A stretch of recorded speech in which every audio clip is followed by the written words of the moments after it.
예, 여러분 혹시 법정에 불려가신 적 있으십니까? 민사소송이든 형사소송이든 피고가 되었든 원고가 되었든 법적인 문제로 재판정에 불려가신 적 혹시 있으신가요? 법정까지는 아니어도 혹시 내용 증명이라는 우편물을 받아보신 적 있으십니까? 네, 없으셨다면 참 다행이신 것 같습니다. 여러분 우리가 TV를 통해 법적인 문제에 대한 기사도 많이 보고 법정 드라마도 많이 보지만 실제로 법적인 문제와 연루되면 여러분 그것처럼 골치 아픈 게 없습니다.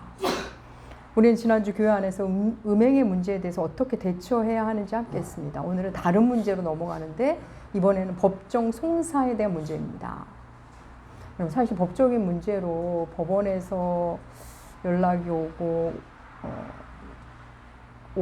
가고 하는 일, 보통 평범한 사람에게는 정말 큰 스트레스입니다. 여러분 우리가 이 땅을 살면서 힘든 문제를 이렇게 한번 추려보면 먼저는 인간관계에 대한 문제, 그리고 돈 문제, 그 다음 건강 문제, 그리고 이 세 문제와 연루된 법적인 문제입니다. 법적인 문제라는 것은 법의 전문가들이라는 사람들 앞에 서서 그들의 개입으로 옳고 그름을 판단해주는 그 자리까지 가는 겁니다. 고린도 교회 안에 다툼이 일자 그 교인들이 그 교회 안의 문제를 가지고 세상 법정으로 가서 그 문제를 판단해달라고 한다는 얘기를 사도 바울이 들었습니다. 그 시작을 한번 볼까요? 고린도전서 6장 1절 말씀. 고린도전서 6장 1절 말씀 우리 함께 읽겠습니다. 너희 중에 누가 다른 이와 더불어 다툼이 있는데 구태여 불의한 자들 앞에서 고발하고 성도 앞에서 하지 아니하느냐. 예. 사도 바울이 말하죠. 여러분도 성도인데 여러분에게 일어난 일 성도들 앞에서 해결해야지 구태여. 세상 법정까지 그 문제를 가져가니까 불의한 자들, 여기서 하나님을 모르는 세상 사람을 그렇게 표현한 겁니다. 여러분 성도인데 그리스도인인데 거룩한 무리인데 굳이 구태여 불의한 자들 앞에 가서 판단받고 해결받으려 합니까? 라고 묻습니다. 여러분 요즘에 오늘날 교회에서 문제가 일어나면 그 문제를 가지고 이렇게 세상 법정에 가는 일이 생각보다 많습니다. 교회 안에 어떤 재정 문제로 어떤 힘의 문제로 다투다가 법정까지 가는 사례들이 여러분도 아마 들어보신 적도 있을 겁니다. 뭐 뉴스에도 나오기도 하죠. 여러분 그런 얘기 들으시면 어떠십니까? 사실 하나님은 이미 그 문제에 대해서 오늘 본문을 통해 이미 선명하게 말씀하셨습니다. 성도는 세상을 판단하는 사람인데 왜 세상 법정에 가서 너희들이 판단을 받아야 하느냐? 이건 말이 안 된다. 사도 바울이 고린도전서 통해 하나님이 사도 바울을 통해 고린도전서를 통해 우리에게 말씀하시죠. 이 부분 여러분 2절과 4절을 차분히 읽어볼까요? 의미가 선명한 세 번역으로 실어 놓았습니다. 2절부터 4절까지 우리 함께 읽겠습니다. 성도들이 세상을 심판하리라는 것을 여러분은 알지 못합니까? 세상이 여러분에게 심판을 받겠거늘 여러분이 아주 작은 사건 하나를 심판할 자격이 없겠습니까? 우리가 천사들도 심판하리라는 것을 알지 못합니까?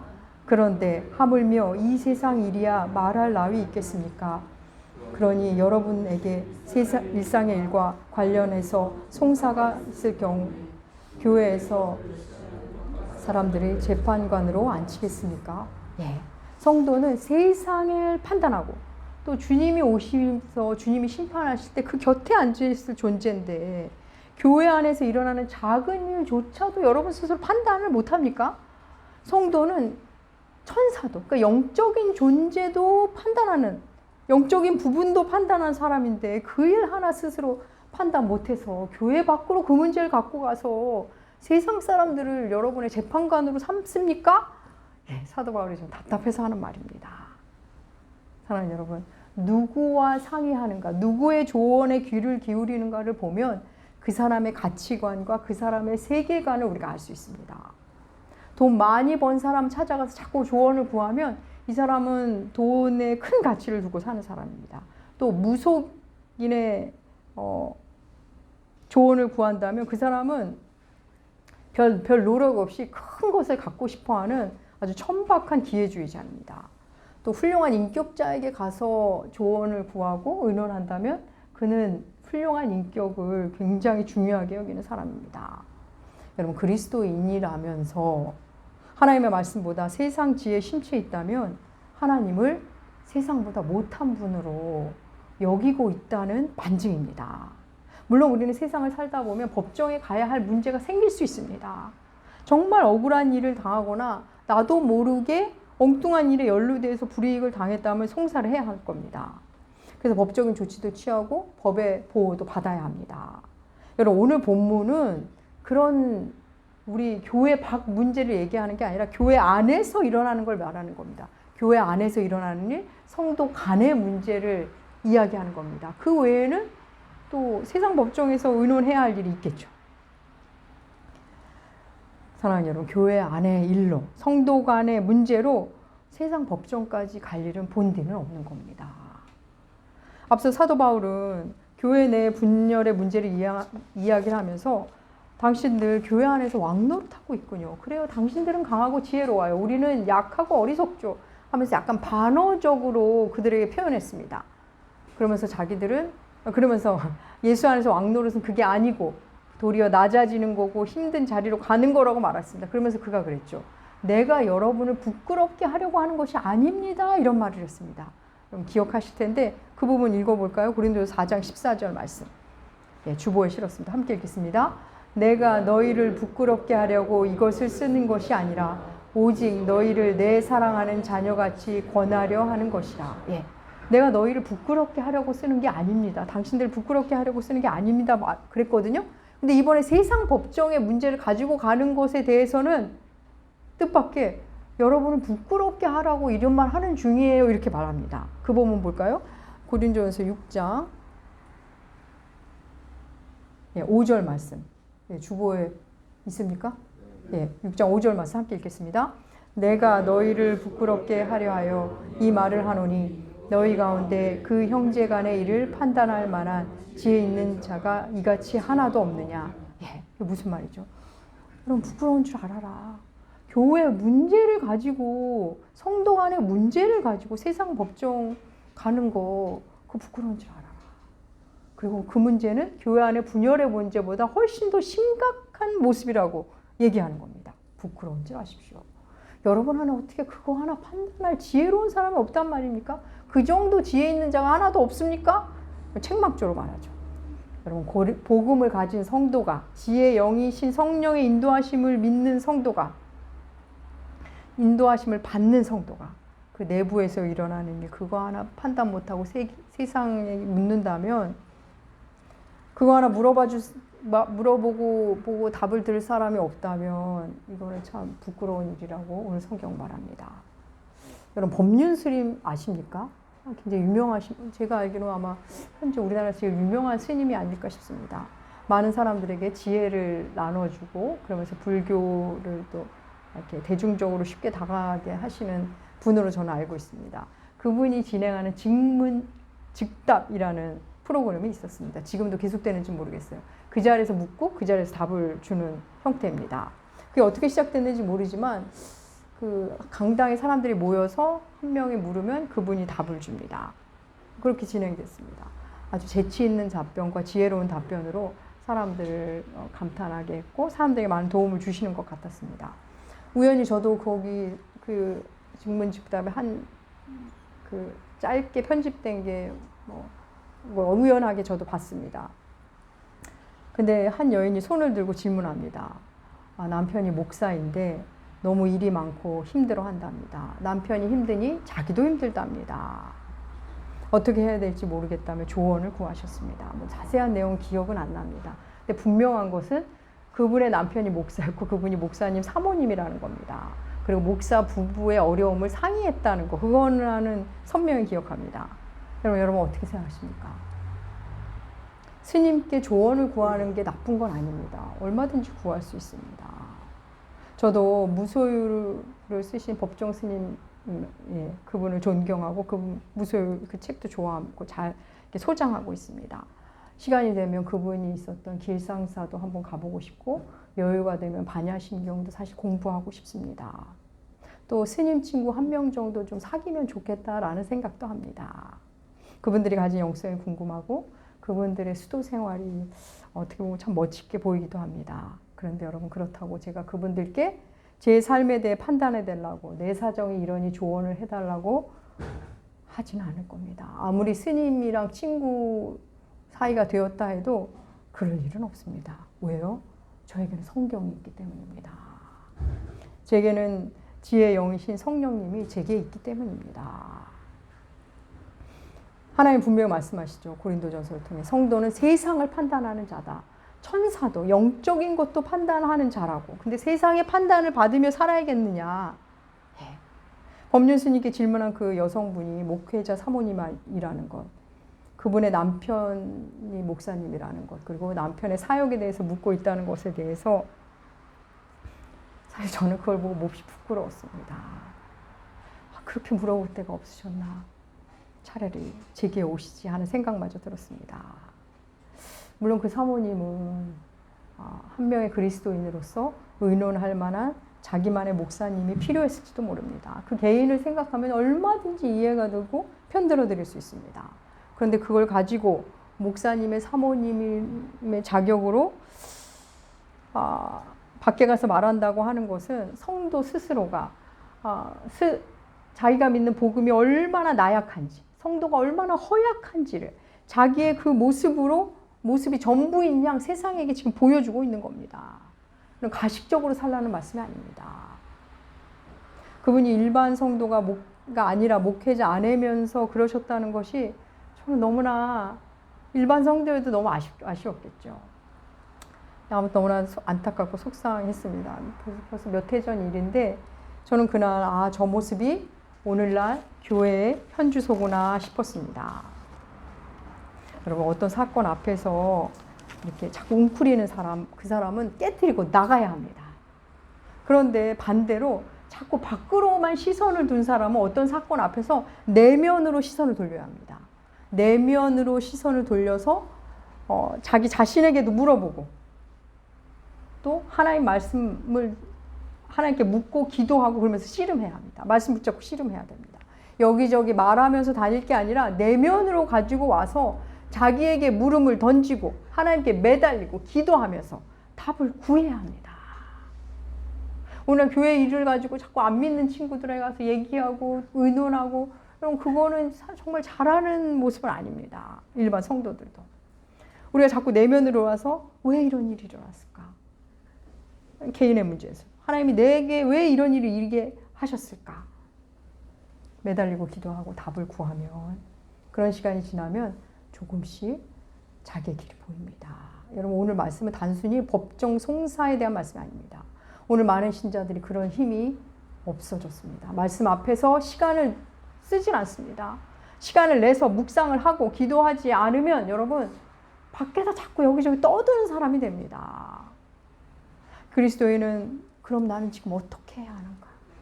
하나님 나에게 왜 이런 일을 허락하셨을까? 하나님이 도대체 뭘 원하시는 걸까? 나는 그리스도인 맞는가? 묻고 묻는 사람입니다. 그렇게 묵상하고 기도하고 씨름하면 하나씩, 둘씩, 조금씩 답을 만납니다.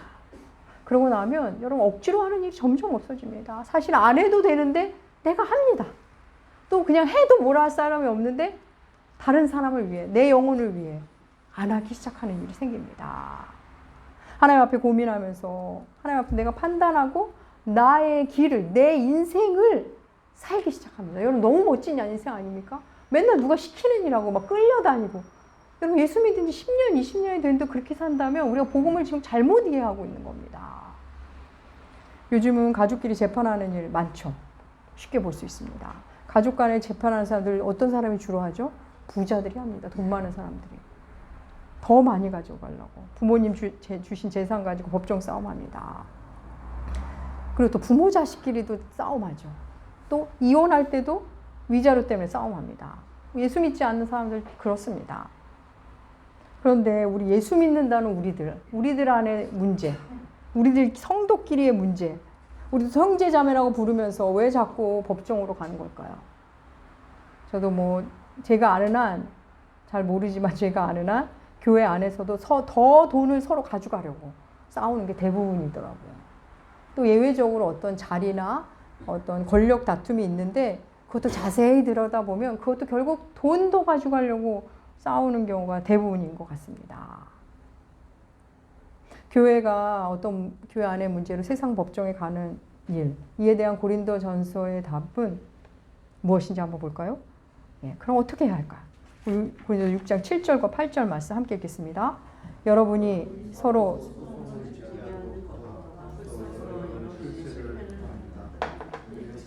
불의를 당해주지 못합니까? 왜 차라리 속아주지 못합니까? 도리어 여러분이 자신이 불의를 행하고 속여 빼앗고 있으며 그것도 신도들에게 그런 짓을 하고 있습니다. 예. 7절에 보면 벌써 여러분 그거 소송 세상적 법정으로 교회 문제를 가지고 성도 간의 문제로 세상 법정에 갔다는 거 맞다가 벌써 실패입니다, 여러분. 성도의 삶으로서 실패한 겁니다. 그러면서 말하죠. 차라리 불의를 당하세요. 차라리 속아주세요. 차라리 빼앗기세요. 구태여 세상 법정 가지 마세요 말합니다. 그러면서 그러니까 이 내용이 사도 바울을 통해 주신 이 내용이 뭐죠? 이번에도 십자가입니다. 그냥 십자가를 지십시오. 그냥 그냥 여러분이 속아주고 그냥 지십시오. 그냥 당해주십시오. 여러분이 막 더 빼앗으려고 하는 사람, 그 사람 형제입니다. 여러분의 형제 자매. 이렇게 말합니다. 놀랍죠. 그리고 이게 바로 그리스도인의 비범성입니다. 세상 사람은 그런 우리의 선택을 보고 아마 또라이라고 말할지도 모릅니다. 근데 이게 그리스도인의 선택입니다. 이어지는 10절과 11절이 말하죠. 음행하는 자, 우상 숭배하는 자, 간음하는 자, 탐색하는 자, 남색하는 자, 속여 빼앗는 자는 하나님 나라를 유업으로 받지 못한다. 재판에 연루된 사람이 다 이 안에 들어가는 겁니다. 그럼 하나님 나라를 유업으로 받지 못한다는 말의 의미는 뭘까요? 이건 단순히 천국에 못 가 이런 말씀이 아닙니다. 이 땅에서 내가 예수를 믿는다고는 하는데 이 땅에서 교회는 다니는데 이 땅의 삶이 지옥 같다는 겁니다. 나름 예수 믿는데 나름 예배 드리는데 나름 나 헌금도 하고 섬기기도 하는데 하루하루가 행복하지가 않습니다. 감사도 없고 찬양이 없습니다. 음행, 우상숭배, 간음, 탐색 얼마간 쾌락을 느끼죠. 더 이익을 보면 잠깐은 기분 좋습니다. 근데 딱 그 순간입니다. 누군가에게 고통을 줄 뿐 아니라 뭐 다른 사람까지 갈 필요도 없습니다. 우리 자신의 영혼이 힘겹습니다. 그럼 생각해 볼까요? 술 잔뜩 먹고 취해서 다음날 아침 숙취로 고생하는 사람 생기가 있을 리가 없습니다. 밤새 음행으로 간음으로 지낸 사람 어제 정말 너무 의미 있었어. 정말 기쁜 하루였어. 이런 사람 있습니까? 잠깐의 재미. 그렇지만 나의 영혼을 파괴하는 재미입니다. 하나님의 나라를 유업으로 받지 못한다는 말씀, 그런 말씀입니다. 하나님의 통치를 거부하니까 오로지 쾌락만 쫓으며 사니까 하나님 나라가 주는 기쁨과 평안과 자유를 누리지 못합니다. 그러니까 하나님 나라 유업으로 못 받는 겁니다. 죽어서 천국 가고 안 가고는 우리는 모릅니다. 그거는 우리의 소관이 아니고 아무튼 이 땅에서 하나님 나라를 유업으로 받지 못합니다. 그럼 큰 규모의 교회가 법적인 문제로 연루되어 재판하고 있는 경우가 많은데 결론부터 말씀드리면 교회 문제로 세상 법정 갈 일은 없습니다. 그분들이 하나님 앞에서 무릎 꿇고 묻는다면, 말씀 앞에 엎드린다면, 그리고 그 각 사람들이 자기 십자가를 지기 시작한다면 세상 법정으로 갈 일은 없습니다. 그럼 생각해 볼까요? 동네 작은 병원에 가서 검진을 받았는데 큰 병원으로 가보셔야겠어요. 이런 얘기 들었습니다. 그래서 큰 병원으로 갑니다. 큰 병원으로 가라는 건 뭐죠? 더 좋은 장비가 있고 더 전문화된 의사 선생님이 있기 때문에 가라는 겁니다. 그래서 큰 병원에 갔더니 막 열심히 해주시더니 종합병원이죠. 종합병원을 진단해 보더니 우리가 해결할 수 없습니다 하고서 다시 동네 병원으로 가세요. 이런 경우는 세상에 없습니다. 작은 병원에서 큰 병원으로 왔으면 종합병원에서 큰 병원에서 최선을 다해 치료하고자 할 겁니다. 사랑하는 여러분, 교회는 말씀은 우리 존재를 만져주는 가장 큰 병원입니다. 가장 큰 종합병원입니다. 사람을 읽고 사람을 만져주는 가장 큰 병원입니다. 당장 무슨 결과가 안 나온다고 해서 다시 점집으로 보내고 주술사 만나라 그러고 최면술사에게 보내고 그런 일은 없습니다. 병원은 다 고치고 나면 다시 갈 일이 없지만 교회는 우리가 죽을 때까지 계속 함께하며 우리의 마음과 영혼의 문제를 내놓고 해결받고 씨름하는 그런 곳입니다. 여러분, 지금 교회의 문제를 가지고 성도 간의 문제를 가지고 간 그 법정, 그들이 의지하려는 그 재판장, 세상 법정, 판단해달라는 그 법정 어떤 법정입니까? 예수를 죽인 법정입니다. 예수를 십자가에 못 박으라고 선언한 법정입니다. 요즘 대통령 탄핵 정국, 내란 사태를 넘어 내전 사태를 지금 야기할 만한 혼란스러운 시국입니다. 대통령 탄핵, 내란의 범위, 내란 동조의 범위, 경호의 의미. 여러분 이런 거 하나하나 두고도 얼마나 법적 해석이 다릅니까? 여러분 세상 법정이 얼마나 많은 의로운 사람을 죄인으로 만들었습니까? 또 정말 조금 과하게 말하면 거기까지 말하면 안 되겠네요. 아무튼 정말 벌받아 마땅한 죄인을 아무렇지 않게 무죄로 풀어놓은 경우가 얼마나 많습니까? 사랑하는 여러분, 우리 그리스도인들은 우리끼리의 문제로 법정에 갈 일은 여러분 본디 없는 겁니다. 내가 판단이 안 되면 내가 그동안 말씀이 너무 부족했구나. 말씀을 파고 또 하나님께 묻고 매달리고 말씀을 나보다 더 깊이 아는 자에게 가서 묻고 그리고 다시 또 내가 그 말씀을 가지고 곱씹으면서 판단하고 결정하고 그게 그리스도인의 여정입니다. 우리 보고 천사도 판단할, 영적인 문제도 판단할 자라고 말씀하지 않습니까? 우리 고린도전서 6장 11절 말씀 읽을까요? 고린도전서 6장 11절 함께 읽겠습니다. 너희 중에 이와 같은 자들이 있더니 우리 주 예수 그리스도의 이름과 우리 하나님의 성령 안에서 씻음과 거룩함과 의롭다 하심을 받았느니라. 고린도전서 말하죠. 너희들도 그렇게 살았지. 예전에 우상 숭배하고 탐욕과 간음과 이렇게 살았지. 근데 예수의 이름으로 성령 안에서 씻음을 받았고 거룩해졌고 의롭다 하심을 받지 않았습니까? 그럼 성도는 이런 사람이라는 겁니다. 교회는 다니고 있는데 저 예수 믿어요. 저는 개신교 신자예요. 말을 하는데 내가 지금 어떤 사람인지 우리 신분을 너무 모릅니다. 그럼 교회 안에서 져주고 손해봐주고 억울함도 당하고 누군가가 이렇게 실수하면 메꿔도 보고 그러면서 돈도 드리고 에너지도 쓰고 억울함도 당해보고 물론 너무 힘듭니다. 너무 힘들죠. 너무 힘들어요. 분명 저 사람이 잘못한 거 맞는데 내가 그걸 다 뒷수습을 해야 하고 내가 죄인인 것 같습니다. 여러분 예수 믿는 게 죄인이 되는 겁니다. 예수 믿는 게 죄구나. 내가 이걸 감당하는구나. 그런 지점이 옵니다. 근데 여러분 놀라운 것은 그 다음입니다. 나도 저항하고 싶고 따지고 싶고 손해본 거 받아내고 싶고 절대 손해 안 보고 싶은 그 마음을 부인하고 십자가를 지면 새로운 자아를 만납니다. 절대 손해보지 않았던 내가 하나님 때문에 손해를 봤구나. 내가 절대 억울함을 못 견뎠는데 내가 그렇게 게을렀는데 내가 누구 한번 제대로 돈 받지 않고 섬겨본 적이 없는 내가 저 사람에서 돈을 쓰고 있구나. 그것에 그런 자기를 보면서 놀랍니다. 그리고 그게 신기해집니다. 그러면서 내가 정말 새로운 피조물이 된 거 맞구나를 만납니다. 사랑하는 여러분, 그러면서 진짜 우리는 성도가 되어가는 겁니다. 여러분, 나보다 지혜로운 사람, 나보다 말씀을 잘 아는 사람, 나보다 주의 영에 더 사로잡힌 것 같은 사람, 그 사람에게 묻고 조언하고 듣는 거 매우 바람직하는 겁니다. 그런데 듣고 그 말을 그냥 따라하는 게 아니라 그걸 다시 내 안에서 곱씹어보면서 내 판단으로 내가 결정하는 겁니다. 그 최종 결정을 하나님 앞에서 내가 하는 겁니다. 우리는 자꾸 이 사람 저 사람 판단받고 싶죠. 그래서 뭐가 이렇게 부딪히면 길 가는 사람한테 물어봐 막 이렇게 하죠. 왜 그러죠? 내가 옳다는 얘기 듣고 싶은 겁니다. 근데 여러분 우리의 오름이 수명이 얼마나 갈 것 같으세요? 여러분 20대에 옳았던 게 지금도 옳든가요? 우리 풋풋한 20대가 앉아 계시네요. 우리가 10대 옳았던 게 20대 되니까 옳든가요? 계속? 30대 내가 그 확신을 가졌는데 40대 되니까 후회되는 일 없으신가요? 우리의 오름이라는 게 딱 수명이 있습니다.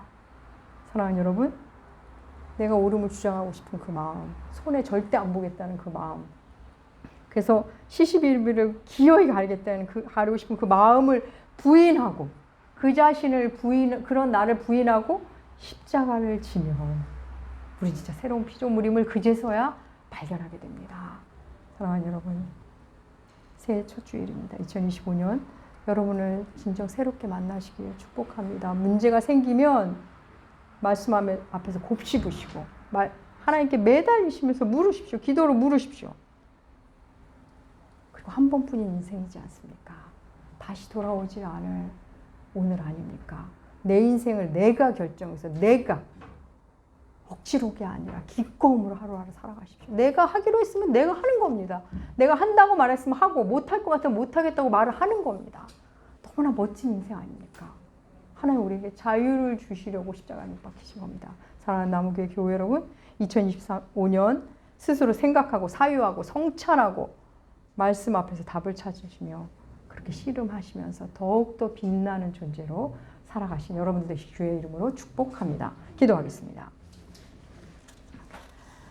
하나님 아버지, 우리 주 예수 그리스도의 이름으로 성령 안에서 씻음과 거룩함과 의롭다 하심을 받은 새로운 피조물이 되게 하셔서 감사합니다. 이 놀라운 사실을 우리 일상에서 우리 자신을 부인하고 십자가를 짐으로 온몸으로 온 마음으로 만나며 살게 하여 주시옵소서. 감사드리며 존귀하신 예수님의 이름으로 기도합니다. 아멘.